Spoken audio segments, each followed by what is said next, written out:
दमोह शहर के मानस भवन में डॉक्टर भीमराव अंबेडकर की 135वीं जयंती के अवसर भव्य कार्यक्रम आयोजित किया गया। कार्यक्रम में बड़ी संख्या में जनप्रतिनिधि, अधिकारी और आमजन शामिल हुए। इस दौरान अतिथियों ने बाबा साहब के चित्र पर माल्यार्पण कर उन्हें श्रद्धांजलि अर्पित की और उनके विचारों को याद किया। कार्यक्रम में मंत्री धर्मेंद्र सिंह, सांसद राहुल सिंह व भाजपा जिला अध्यक्ष श्याम शिवहरे सहित कई जनप्रतिनिधि उपस्थित रहे। वहीं प्रशासनिक स्तर पर कलेक्टर प्रताप नारायण यादव, जिला पंचायत सीईओ सहित कई अधिकारी भी कार्यक्रम में शामिल हुए।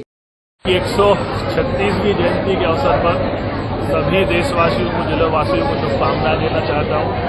आज इस मानस भवन में जिला स्तरीय कार्यक्रम में आने का अवसर मिला और बाबा साहब के जो विचार थे, जो उनकी सोच थी, जिस प्रकार से उन्होंने शिक्षा प्राप्त करके नए नए आयाम हासिल किए और आज भारत का जो संविधान जो है रचने का काम बाबा साहब ने किया, निश्चित ही उससे हम लोगों को प्रेरणा मिलती है। और अभी आप देखेंगे कि इसी संविधान को आगे बढ़ाते हुए भारतीय जनता पार्टी की सरकार नारी शक्ति वंदन अधिनियम लागू करने वाली है लोकसभा में 16, 17 और 18 अप्रैल को।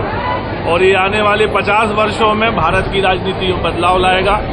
विधानसभा और लोकसभा में आप देखेंगे कि महिला विधायक और महिला सांसदों की संख्या बढ़ने वाली है। नेतृत्व जब सशक्त रहता है और वास्तव में देश के जीने के लिए, देश को कुछ करने के लिए जिसके मन में जज्बा रहता है, ऐसे देश के यशस्वी प्रधानमंत्री नरेंद्र मोदी जी के कार्यकाल में ये ऐतिहासिक दिन हम लोगों के बीच आने वाला है। बाबा साहब की 135वीं जन्म जयंती मना रहे हैं। मैं उनके चरणों में श्रद्धा सुमन अर्पित करती हूँ। मैं सभी देशवासियों को, क्षेत्रवासियों को, जिलेवासियों को उनकी जन्म जयंती की बहुत बहुत शुभकामनाएं देती हूँ।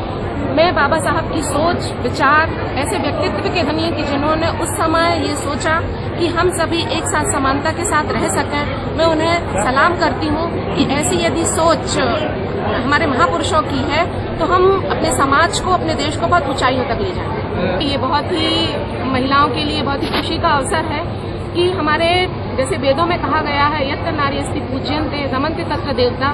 जहाँ नारी की पूजा होती है वहाँ देवता रमते हैं। इसी आधार पे हमारे यशस्वी प्रधानमंत्री आदरणीय नरेंद्र मोदी जी ने और हमारे मुख्यमंत्री आदरणीय मोहन यादव जी ने हम महिलाओं के बारे में इतना सोचा। मैं उनके लिए हृदय से बहुत बहुत आभार और धन्यवाद देती हूँ कि जहाँ विधायक 252 विधायक चुने जाते हैं वहाँ 30% आरक्षण पर 70-80 महिलाएं भी चुनी जाएंगी। और हम महिलाएं परिवार की रीढ़ होते ही हैं और अब हम देश की रीढ़ भी बनेंगे। देश के